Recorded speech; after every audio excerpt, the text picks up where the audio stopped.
feisty, but with a bit of fun too. If it matters to you, we'll have it covered on TV, radio and online. Join the live desk on GB News, the People's Channel, Britain's news channel. So Dewbs and Co, we tackle the issues of the day with real robust debate, both sides of the fence, battling it out with me in the middle with my forthright opinions and views. And often really interesting things happen because you start with a position and then by the end of the debate you find actually, well, I might not have thought about that one. What we need in this country is 2 new political parties. You should maybe think about doing a 2024 calendar. I'm Michelle Dewberry and I'm keeping you company right through until 7 o'clock this evening. GB News, the People's Channel, Britain's watching. Westminster is going around in ever-decreasing circles, followed by the media. Britain is broken. How on earth did we get into this mess? But more importantly, how do we get out of it? Join me at 7 p.m, Mondays to Thursdays on Farage, here on GB News. We will have open, rational debate. We've got to work out how Britain moves forward from this. Join us here on GB News, the People's Channel. Britain is watching.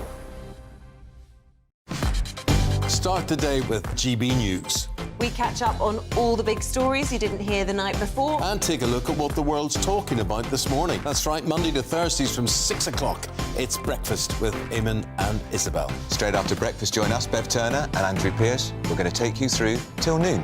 We'll be tackling the big topics of the day, including the things that the other channels just won't talk about. If it's happening here. Wake up to mornings on GB News, the People's Channel. Britain's news channel.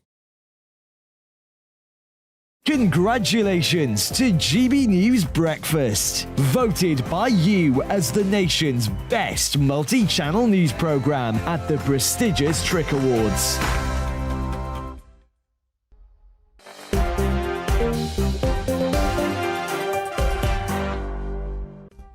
Hello there, it's 6 o'clock. I'm Michelle Dewberry and this is Dewbs & Co. Coming up tonight, have you heard about the new Conservatives? Well, they're basically a part of the old Conservatives, but we'll gloss over that bit. They have got a 12-point migration plan. They want to bring net immigration down to circa 200,000. What do you make to this? Do you think that plan will ever be achieved? And what does it say about Rishi Sunak's premiership, that his groups are splitting up and going in different directions? And Suella Braverman, do you remember one of her chief allies was Steve Baker? Cast your mind back, he was pretty much a campaign manager when she tried to be Prime Minister. Get this, sir, he's now removed his support. Why? Because, brace yourself everyone, are you ready? She has had the audacity to connect British Pakistani men to grooming gangs. Steve Baker says it's a step too far. What says you? And have you seen the ridiculous video of the PCSO refusing to get involved in fighting crime? No? Well, worry not, because I'll be showing you that video in a few minutes, and it's got me wondering, do you think PCSOs are pointless? And do you have a criminal record? It's all right, I won't tell anyone if you do, but if you do, I'm wondering, do you think it should be a barrier to employment? I'm not talking about paedophiles working at nurseries, I'm talking way more broader than that. Your thoughts? And one of Britain's top bosses says that he wouldn't employ any of the government in this country. So I'm pondering tonight, do you reckon we've got the worst crop of politicians right now of all time? Yes or no? And I bet, by the way, you couldn't even pick many of them out in a lineup. I'll be testing your knowledge later on in the programme. We've got it all to come and more, but let's bring ourselves up to speed with tonight's latest headlines.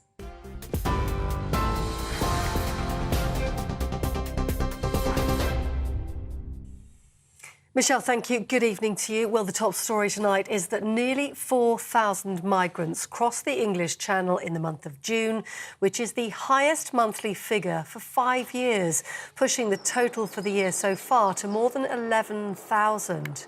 The figure comes almost 6 months after Rishi Sunak vowed to stop the boats as one of his cabinet's chief objectives.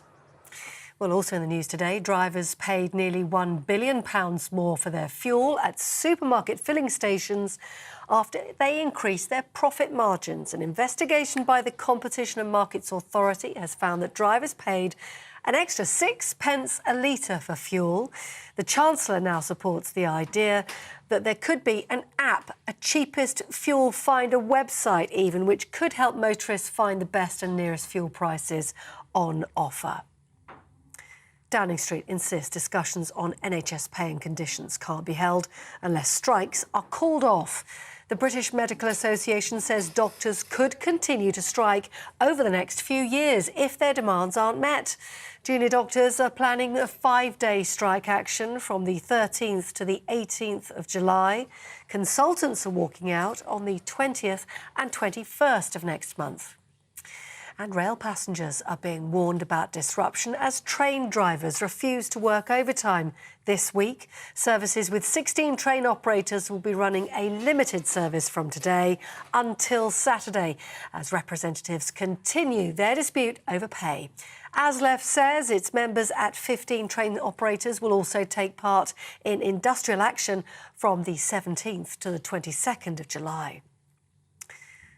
A distressing story now. A man has been jailed for life after strangling his wife and their 2 children, aged 6 and 4 years old. And a warning, the following images may also be distressing. Body cam footage released by police shows Sarju Chelaval urging police to shoot him at his home in Kettering. The 52-year-old has been ordered to serve a minimum term of 40 years for killing his partner, Andrew Asok, and their 2 children, Jiva and Janvi, last December.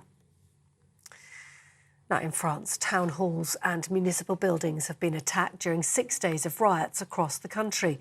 The mayor and residents of one suburb of northern France in Person came together in an anti-violence rally where their town hall had been set on fire by rioters. More than 100 arrests were made following the death of 17-year-old pizza delivery boy Nahel Mazoug, who was shot dead by traffic police in Paris last week. The President, Emmanuel Macron, has ordered a massive police presence remains on the streets. But France correspondent for The Times, David Chazan, says things are starting to calm down. Not only did the arrests drop dramatically, but there was a significant fall in violence and vandalism. There was still some trouble on the streets in cities like Marseille, a little bit in Lyon, and a few scuffles and clashes in the suburbs of Paris, but far less than before. And that's the second night running that we've seen such a decrease in the intensity of the violence. So the hope is now that these protests are beginning to die down. Well, here at home, His Majesty the King has been having his first Holyrood week since his coronation. Charles was welcomed by crowds at Kinneil House, Bowness Falkirk, the historic home of the Dukes of Hamilton. Among those he greeted was the Bowness Fair Queen, who was wearing her ceremonial robes and crown. The annual tradition, also known as Royal Week, sees the monarch immersing themselves in Scottish culture. Later, King Charles will take part in a ceremony where he'll be presented with keys to the city. Now, in a GB News exclusive, former RAF Chief of Staff Sir Michael Graydon sits down with Nigel Farage to discuss the state of Britain's armed forces and the threats they face. Are we spending too little money on defence? Yes. And I think a lot of people have begun to recognise it. I mean, a number of politicians have said we should be spending 3%. Given the circumstances, it's hard to say. How can you possibly, when you've carried out reviews, when things around, you've discussed Georgia, you've discussed Crimea, and all the rest of it, how is it that you can continue to address that problem, which is a problem, let's face it, to our security, to our freedom?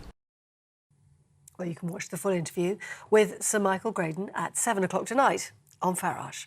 On TV, online, DAB+ radio and the TuneIn app. This is GB News. Back now to Dewbs & Co.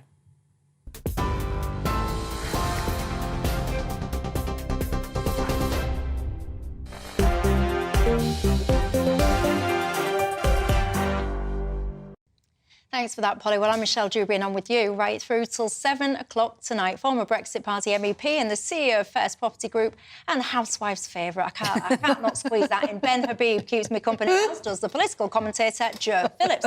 Joe was just telling me, whilst Polly was reading the news, that Joe has met Ben's mum.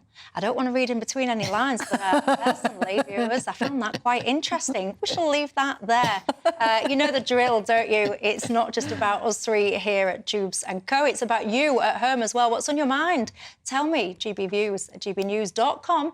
as always, is how you reach me on the email, or you can tweet me at GBNews. Before we get into tonight's programme, though, have you seen a little update from us? We have launched a petition. I think it's fantastic, if I say so myself.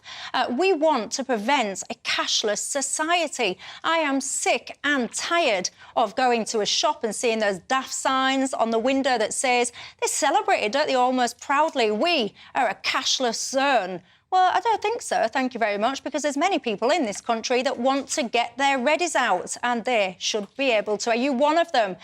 Take a second, if you will, to get on our website, gbnews.com/cash. Or if you've got a smartphone, you're down with the kids, whip it out and click on the QR code that's on your screen right now.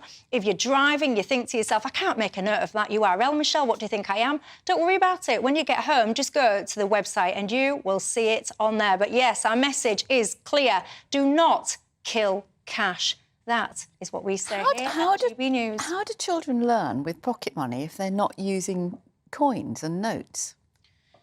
Joe, right, we're only on till 7, so I need to keep this very brief, but the year is 2023, and there are these things called calculators, and if you said to children these days, children, here's some coins, they would look at you daft, firstly, because they don't want coins, they want notes. Well, notes. And secondly, because they're all down with the kids, they have these apps on the phone and all the rest of it. Well, you see, then that defeats your argument for a cashless society.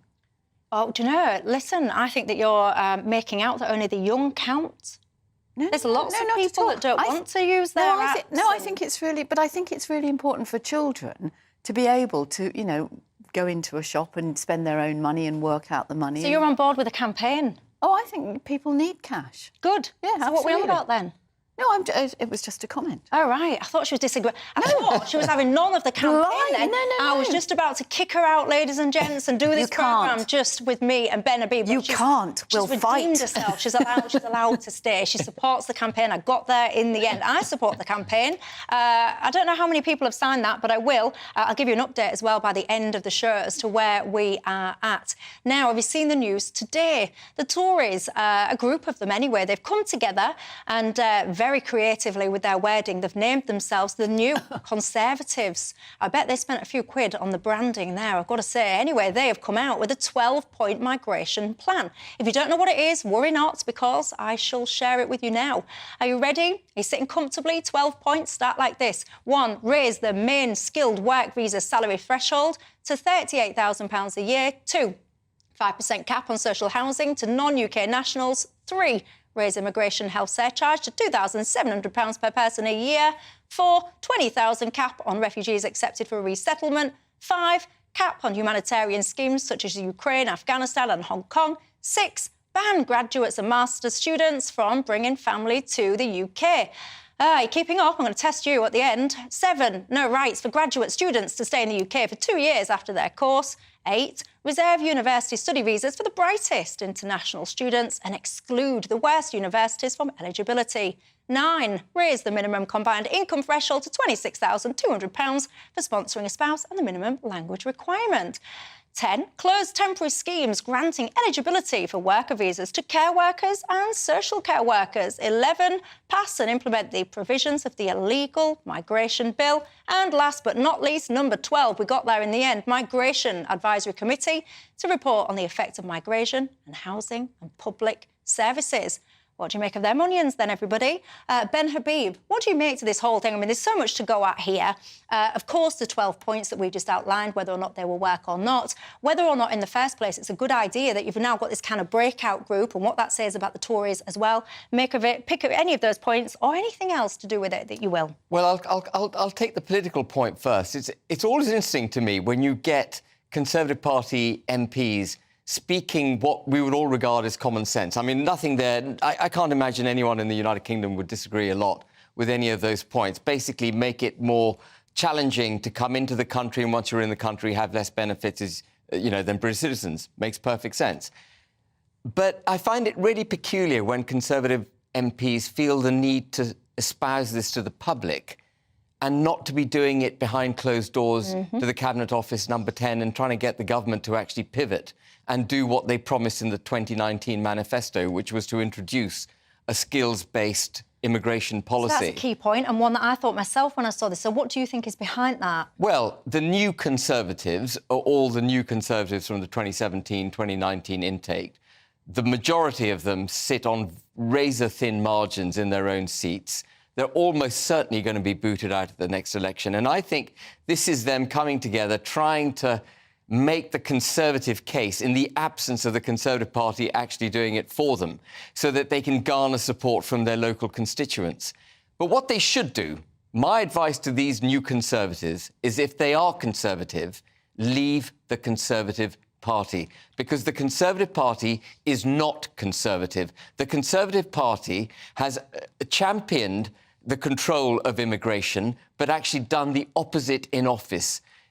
It was about $250,000 a year when David Cameron came to office. It rose to 350,000 net immigration before the pandemic, and now we've had the highest figure in history, a net 600,000. If they really believe in these values, if they really believe in Conservative values, and they should go on to articulate, perhaps a broader agenda, they should cross the floor. And there's a number of parties they could join. They could join the DUP, they could join Reclaim, they could join Reform UK, or they could set up their own thing. But if they really care about the country, it's time to stop putting the Conservative Party first and put national interest first. Do something bold. Don't try and garner support from your constituents doing exactly what Conservative Party typically do, which is play the 24-hour news cycle, say what you think people want to hear, but actually do the opposite. I've got a lot to say in response to that, but before I do, bring Jo in. Well, the idea that you're going to cut and stop temporary visas for care workers, I'd love to know who these new Conservatives think will take up the desperate shortage of care workers. I mean, Lee Anderson, the Vice Chair of the Conservative Party, apparently is sick, so wasn't able to be at the launch of this new party. Some would say he's been eating too much cat food. Well, some might say he's been eating too much cat food, but, is he going to say no to his six-figure salary that he gets from GB News? Is he going to go and work for £10 an hour, working in a care home? I doubt it. Is Miriam Cates going to go and work in a care home? What's that got to do with the price of fish? Well, so are you saying that unless you would yourself give up your job and go and work for a tenner at a local care home, you shouldn't have a view? What I'm saying is, who do they think is going to fill these vacancies that are needed now, tonight, tomorrow morning, that will have a huge impact on people in care homes, on people being able to be discharged from hospital, to be able to go home? To stop the temporary visas is utterly ridiculous. But they would argue to that, because I saw Miriam Cates, I think it was, talking about this morning. She would argue, or they would argue collectively, that what they're trying to do, and when to your question, they would say that local people would take those jobs. But they clearly won't, and they clearly aren't, because not everybody is cut out to be a carer, and frankly, not everybody is willing to do that job. It's really hard work, it's very, very low paid. It's terrible. But Jo, isn't it almost racist to suggest that British people shouldn't fill these jobs? No, and that it's not. We should import cheap labour that we can effectively... But then we have a crisis. If you we're in a perpetual crisis in that case. But then get people trained up and make it more attractive. Well, that's what we have to do. We need a proper employment policy. And when we've got enough people willing to do it and willing to take it, but many, many people have given it up on those sort of jobs because it's not reliable, it's 0 hours contract. Why wouldn't you go and get the same money you work in a supermarket? Yeah, but don't forget, though, what part of this making the crisis is when we sacked a load, I think it was about 30,000 care workers because they wouldn't be injected with a COVID vaccine. Yeah. Do you remember that? Yeah. That's one of the reasons we've got this crisis in care. It may well be one of the reasons, but the other reason is that no government, successive governments, right back to Tony Blair and everyone since, has failed to deal with the issue of social care. And that is the biggest single crisis facing the health service, because you've got elderly people or vulnerable people who desperately need care. They're not getting it. We haven't got the staff. They're called, very unpleasantly, bed blockers, but we all know what that means. I speak as someone who's got a mother in a care home.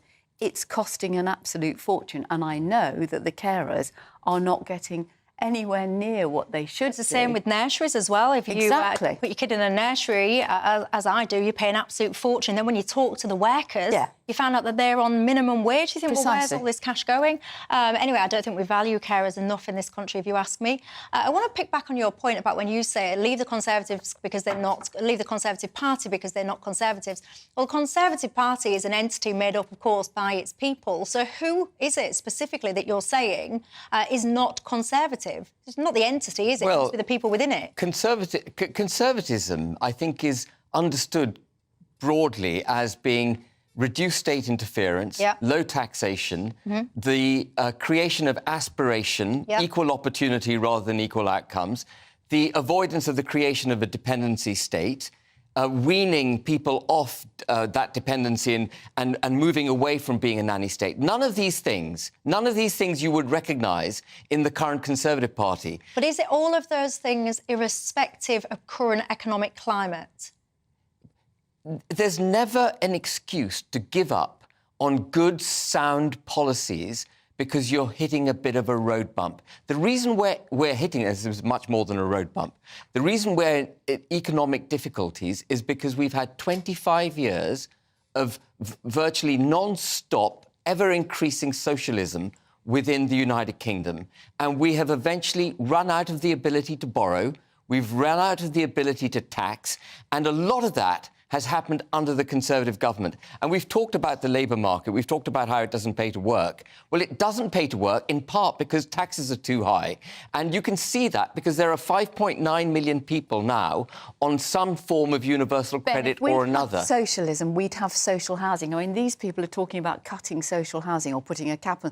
There is no social for immigrants, for people who come to the country. That's what they're saying. But there is no social housing. And people who are doing these minimum wage jobs or 0 hours, they can't afford to pay the rent. Where's a good country that's a great example of socialism having worked really well financially? Well, you don't have to be socialist. You can actually... No, you've just said if we had socialism, then we would have things, for example, like social houses. I'm just asking, like, who is your go-to country that you hold? Well, I think the Scandinavian countries have got a much better standard of social care, social support, health and education structures, but of course they've got very high taxes. Well, what do you make to all of that? Joe says if we had socialism, perhaps we might be way better off. I would say we'll probably be a little bit skint. But whatever your view is, many would say that actually, even if you are a capitalist, something is going catastrophically wrong in society right now, isn't it? What there is the answer? Is it the new Conservatives? Are these people just lacking chops, do you think, to Ben Habib's point, that they should go across the floor, set up on their own, strike out as independents or join a new party, or what? You tell me. Also, by the end of the show, I want to talk about today's crop of politicians. I want to know, do you think they are what they used to be? I'm going to be testing you, and I don't want any Googling, but my first test to you is this. Who is the Education Secretary in this country, and who is the Shadow Education Secretary? Give me your answers. Do not Google it. I will know if you've been Googling it. I've got lots coming up, not least the answer to that. See you in 2. Don't be Googling it you either. I know who it is.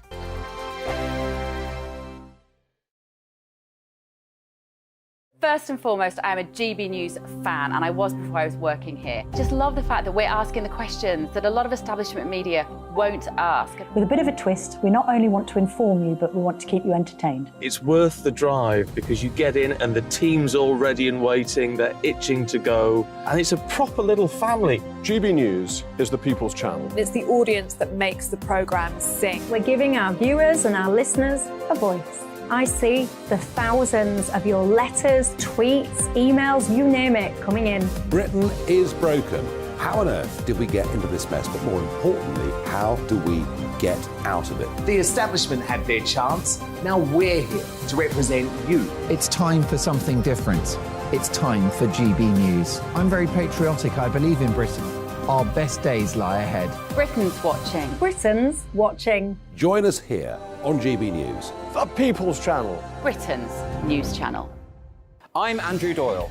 Join me at 7 o'clock every Sunday night for Free Speech Nation, the show where I tackle the week's biggest stories in politics and current affairs with the help of my 2 comedian panellists and a variety of special guests. Free Speech Nation, Sunday nights from 7 on GB News, the People's Channel, Britain's news channel. The Live Desk with me, Mark Longhurst. And me, Pip Thompson. It's here Monday to Friday on GB News. From midday, we'll bring you the news as it breaks, whenever it's happening and wherever it's happening, from across the UK and around the world. Refreshing, feisty, but with a bit of fun too. If it matters to you, we'll have it covered on TV, radio and online. Join the Live Desk on GB News, the People's Channel, Britain's news channel.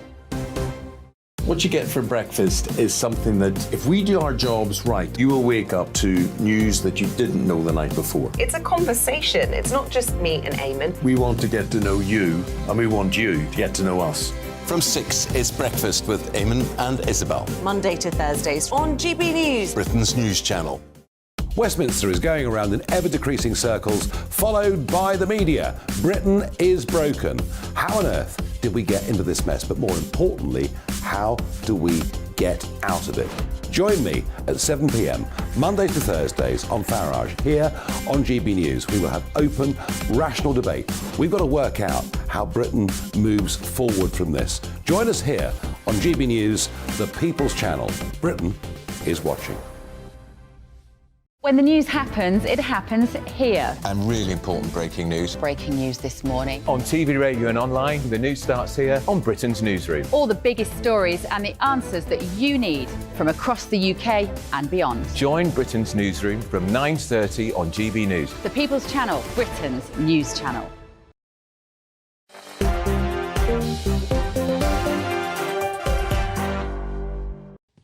Hello there, I'm Michelle Dewberry and I'm with you until 7 o'clock. Alongside me, former Brexit Party MEP and the CEO of First Property Group, Ben Habib, and the political commentator, Joe Phillips.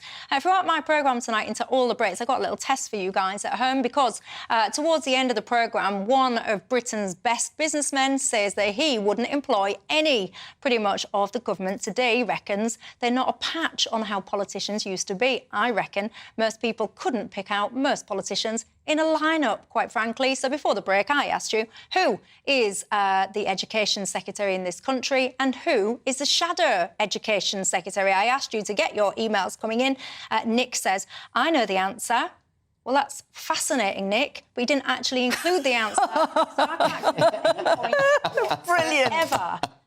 Mark says the Conservative Minister for Education is Coco the Clown and the shadow one is Ronald MacDonald. Am I close? I don't think you're far off, quite frankly. So many people are getting in touch and saying that no, they don't know either of them. Some of them saying that, yes, you do know the current one, the Tory one, but you don't know the Labour one.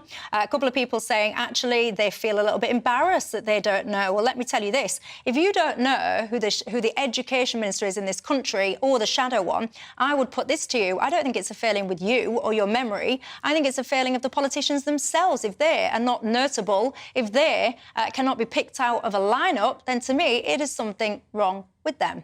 Do you know both of them, Ben? I'm afraid I don't. I was. Do you know wanting either of them? Don't worry if you don't. No, my mind's gone, but I can't remember who. I think it's a young man for the Conservatives, and I can't. Young man for the Tories. Yeah, sort of 40-year-old. Do you know who's who?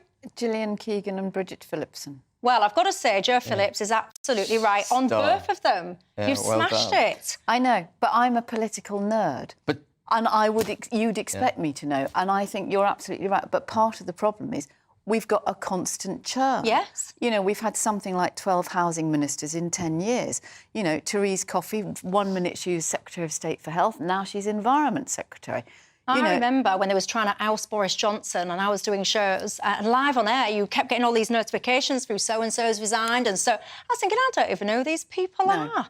And as I said, a failing on them, not us, if you ask me. There'll be more of those tests coming. Do not start Googling the Cabinet and the Shadow Cabinet because I will know if you have been Googling. I will know if you've been cheating. I've told Ben already he's not allowed to look at his phone. So therefore, neither are you.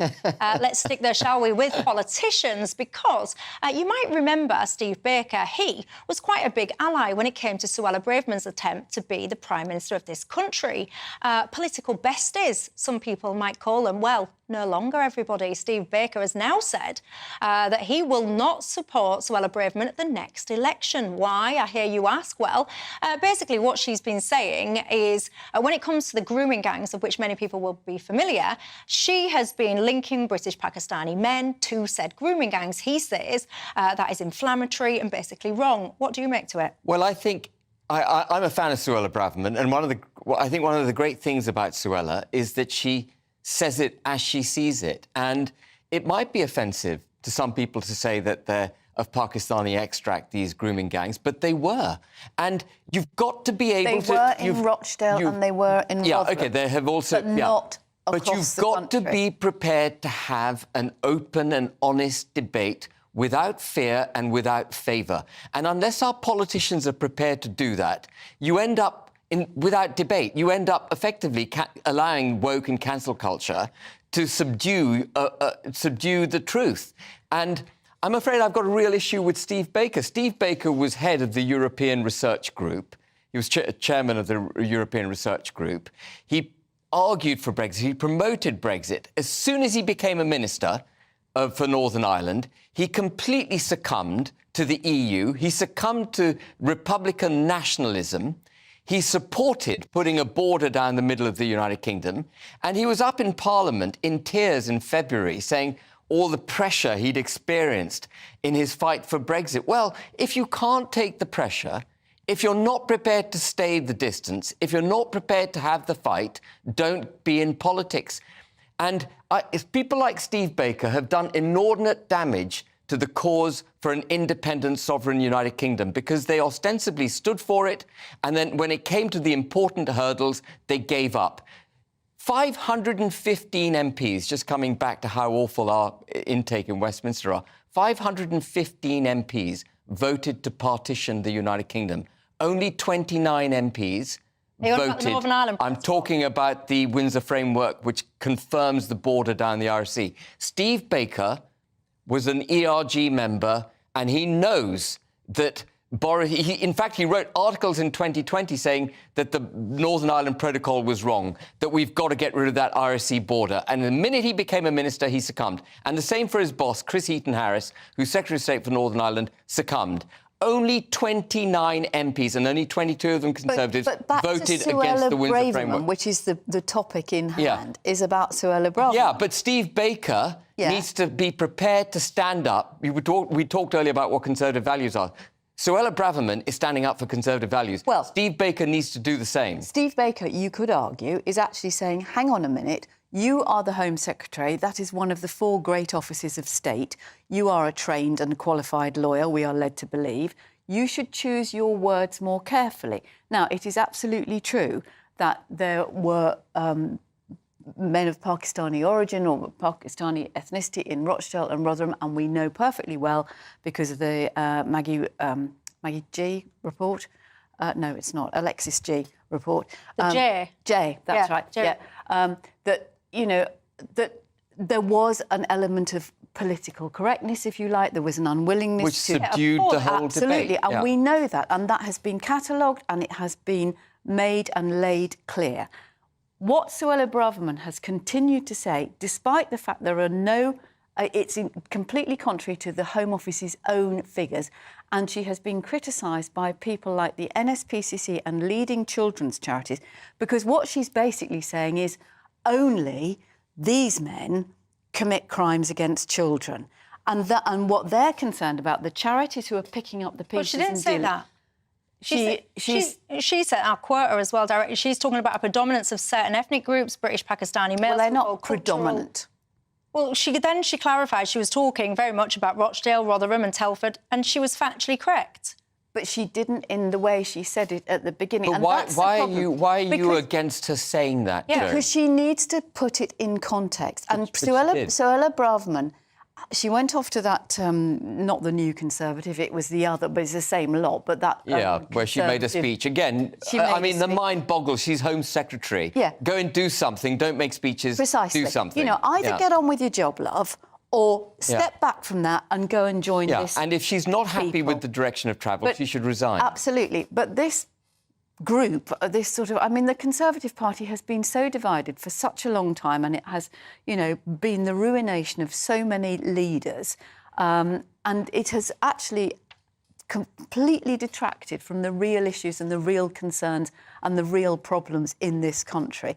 But you've now got this group, and I think, you know, if Steve Baker says, I'm not supporting Suella Braverman, I mean, she is, I think, you know, I'm led to believe that she is quite a bright woman. He says something like, she's not being stupid, she's being unwise.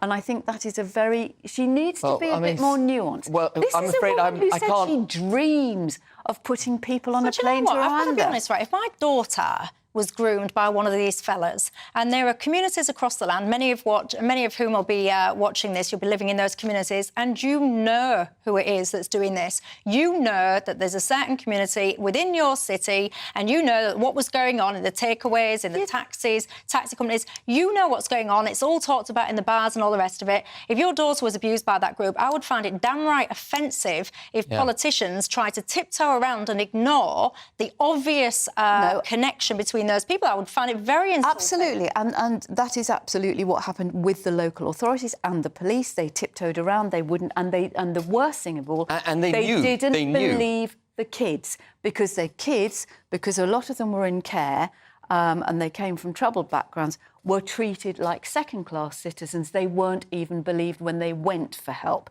So absolutely, all of that is absolutely true. But there is also, you know, more abuse. How many times on this programme, Michelle, have we talked about the appalling things that happen to children in their own home? I know, but we're talking about two very... I know we are, I know, but you can't sort of... What Suella Braverman does, she's playing to a gallery, she's stoking... No, I think Suella believes it. She's not playing to the gallery. I'm sure she believes it, but she's dangerous. No, she's not.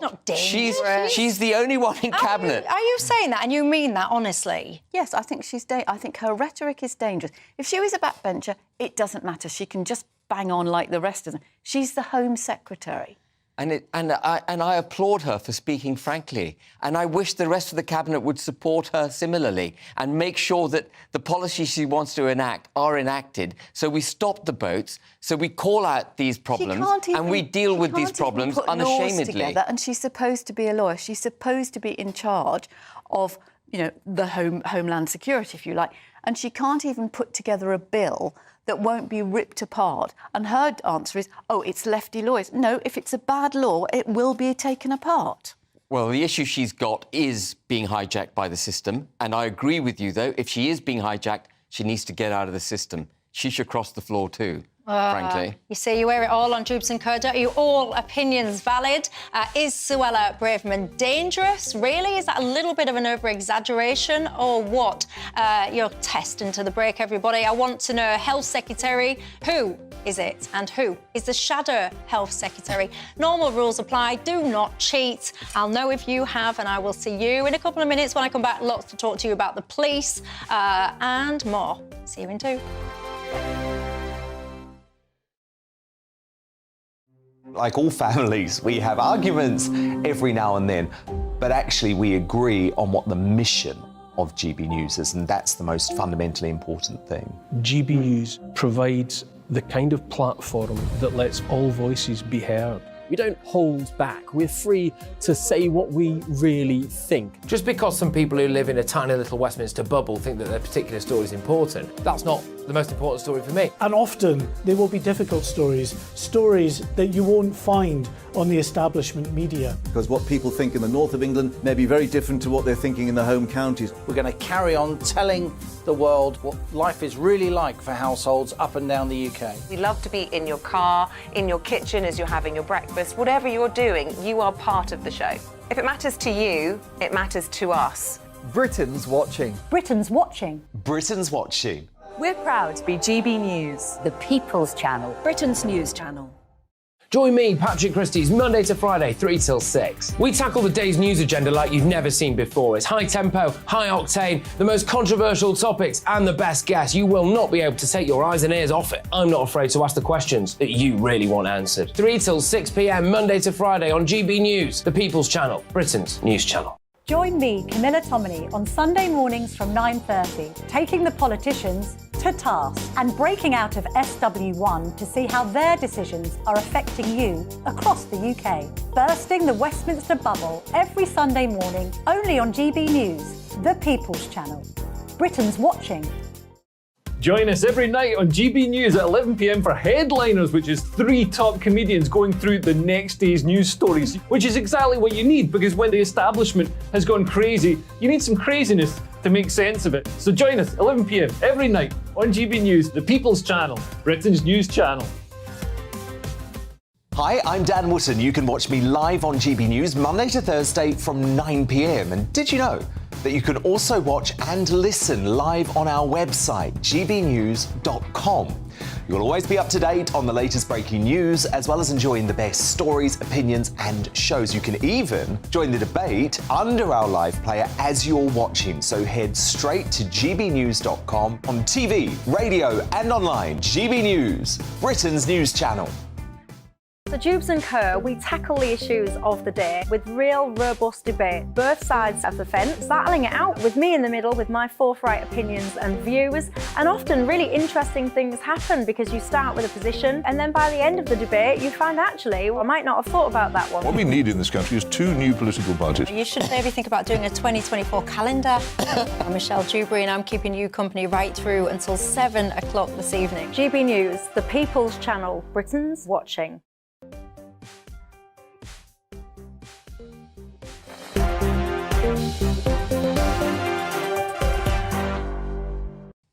Hello there, welcome back to Dewbs & Co with me, Michelle Dewberry, right through till 7 o'clock tonight alongside me, former Brexit Party MEP and CEO of First Property Group, Ben Habib, and the political commentator, Joe Phillips. I was testing you guys before the break, asking you who is the Health Secretary and who is the Shadow Health Secretary. The reason I'm asking is because one of the top businessmen says that he wouldn't employ anyone from the government, and I'm arguing most people couldn't pick most politicians out in a lineup, a failing on the politicians' behalf, if you ask me, and not yours.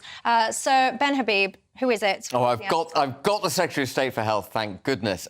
Steve Barclay, but I can't remember who the Shadow Secretary of State for Health is. West Streeting. Yeah. Oh, West Streeting. Did you well get it? done. He wanted to reform the NHS too. He was a breath of fresh air, wasn't he? Barry was the Barry, you got your answer in quickest out of all of my viewers, and you were right on both parts. You better not have been Googling this, you guys. I'll be able to see it if you are. Brian says that is the answer dumb and dumber. You're a harsh bunch. You're a harsh bunch. Let's talk police, shall we? Do you know what a PCSO is? A police community support officer. Have you seen this video doing the rounds today? Let's just get straight into it. Right. You need to get around to the co-op. Honestly, there's just been a fight round there because people are trying to stop the shoplifters that you're doing nothing about. There's a member of the public just been assaulted by a 15-year-old girl who's drunk, had a drink thrown in her face, got punched. People have called the police. We come round here and you're sitting here. I know you're not, but the sight of the car will make them scatter. And you're afraid to deal with it then? It kind of is the point. That's the perception.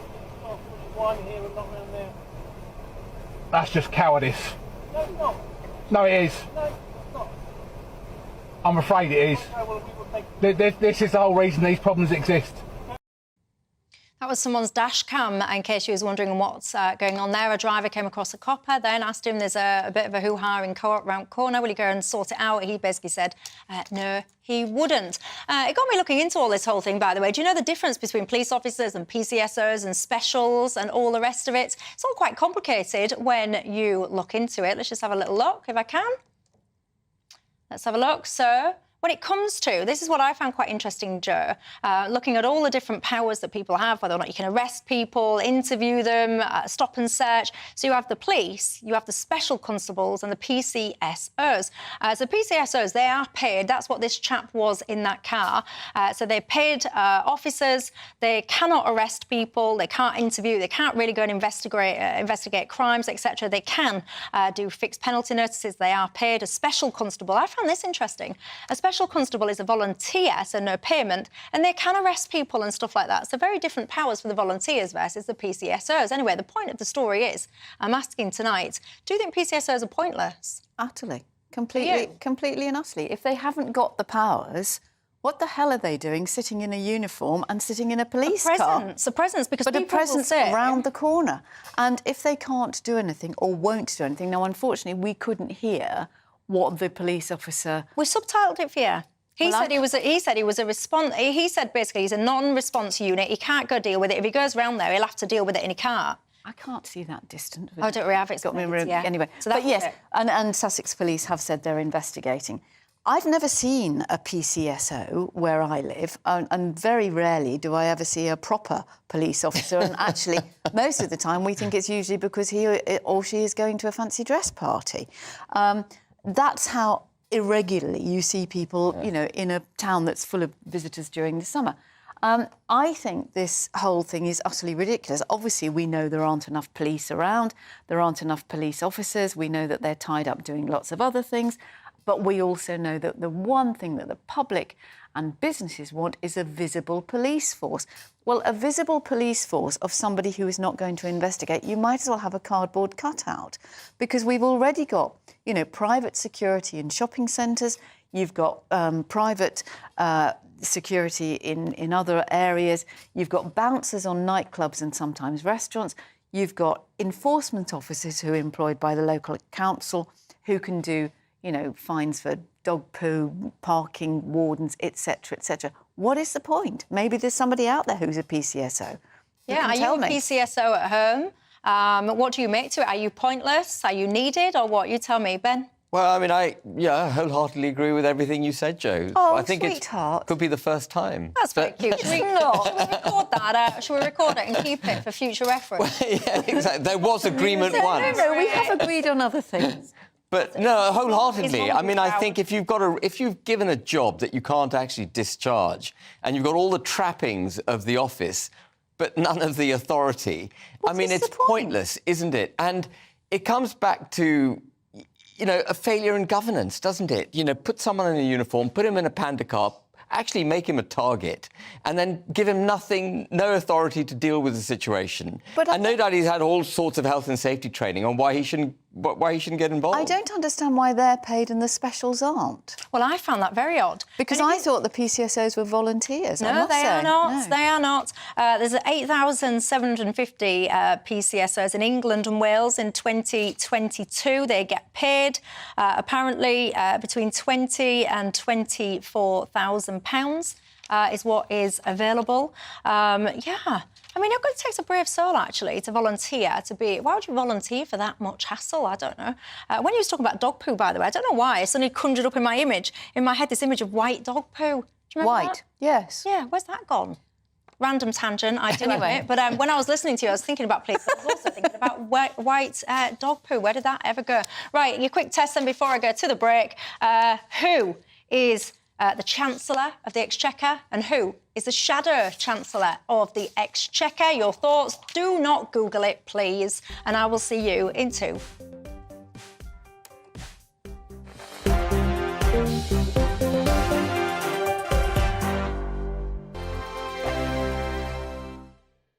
I joined GB News because I was sick and tired of not hearing my views being represented, not just mine, but so many people that I knew and spoke to. I just couldn't get my voice out there. I couldn't say anything. I couldn't do anything. Whatever the narrative was, I kind of had to follow it. GB News is there to provide a voice for those who have been ignored by the establishment media. We think different things, we've got a different style. GB News is here to be optimistic and positive about the future. It's real kind of dynamic and flowing, with the audience very much at the heart of it, like a big family. Here at GB News, we talk about the things that matter to you. Hearing the voices from right across our towns and cities, especially our towns. All sides of the argument represented with a heavy dose of opinion.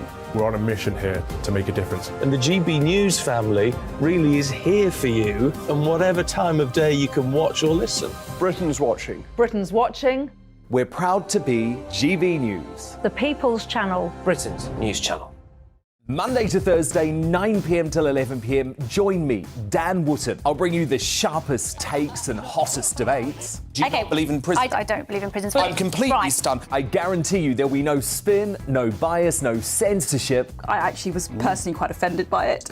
And no reason to go to bed. So I guess they've always been quite woke. That's Dan Wootton tonight on TV, radio and online. Monday to Thursday from 9 p.m. till 11 p.m. on GB News. The People's Channel, Britain's news channel. Weeknights on GB News from 6 p.m. You'll always get drama. Please stop, Michelle. I know, yeah. Please stop. Should I just shut up? Romance. You like me, I like you. There you go. There you are. Well, don't tell anybody. Adventure. Etc. That's the whole point. And action. Sergeant, the big read, my superstar panel that are already at it. They're fighting. It's going to be quite a show. Only on GB News. Britain's watching. In a world of dull and predictable radio and TV shows.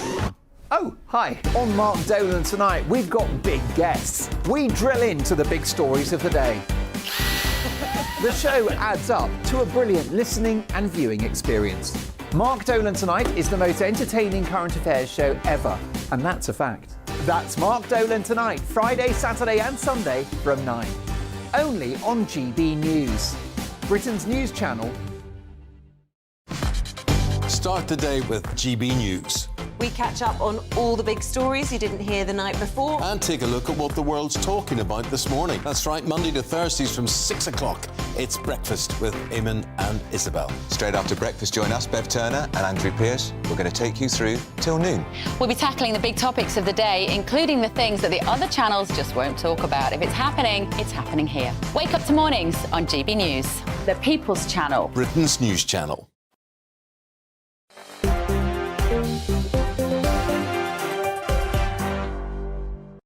Hello there, I'm Michelle Dewberry with you until 7 o'clock. Ben Habib and Joe Phillips alongside me. You're a smart bunch, you lot, or maybe I've made my questions too easy, or maybe you're all just sat on Google. I don't know.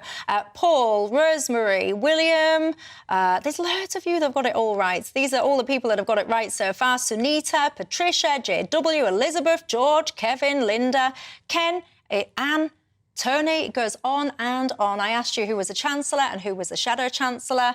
You both know this as well. Go on, who's Chancellor? Jeremy Hunt. Who's the Shadow Chancellor? Rachel Reeves. You bright so-and-sos, aren't you? The reason I'm pondering this question tonight is because one of our top businessmen, the boss of INEOS, the chemical company, he says, as part of a book that he's been writing, that he wouldn't employ any of the crop of today's government. He reckons that they're not the best calibre or standard or however we want to word it. And apparently public faith and all the rest of it is at an all-time low. It got me thinking, I bet most people couldn't pick out politicians in a lineup, so hence I've been testing you as we've been going along. Do you think the people that we have now are kind of the calibre that they once used to be? I don't think they are. I mean, you know, one might think that social media exposes them to too much sort of daily scrutiny, if you like. Scrutiny is not quite right.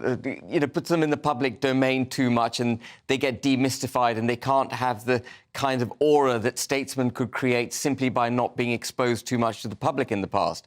But I have watched recently, as it happens, debates from Parliament back in the 1980s when we had a first-class Prime Minister who actually believed in the United Kingdom and knew what conservatism was.